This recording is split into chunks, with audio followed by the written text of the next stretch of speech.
I went for 16 hours straight poll watching.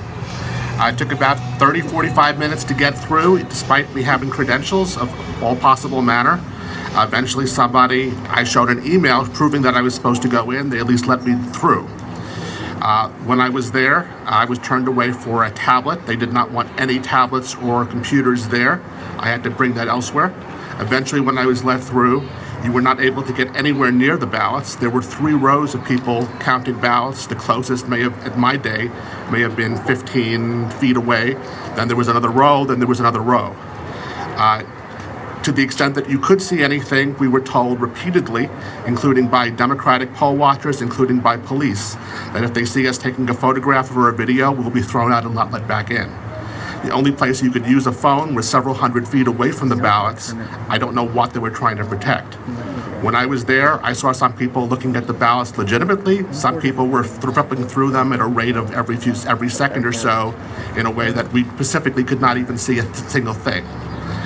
To the extent that you could see a thing in certain boxes, I saw they seemed to be, at least certain boxes, seemed to be in the same unusual pen and seemed to have very similar handwriting. Some boxes were normal, some boxes were like that. When they finished with going through boxes, they put them in the very, very back of the room where you couldn't see a thing hundreds of feet away. Then they put supposedly the same boxes, I can't tell if they are or not, through separate machines where they stripped the ballots, the outer casing with single signatures, to the privacy ballot. At that point, the actual signatures are completely separate from the privacy ballot, and they'll never be able to be tracked back. What I saw was disturbing, and the process seemed to be specifically so we could not observe, and also so we could not challenge. The only way to challenge something was to call an individual called Seth, who was in the back of the room, who could speak to people. And again, they were very worried about photographs and videos. Mr. Giuliani, could you explain who these 2 people were chosen by to become legal observers? How were you chosen?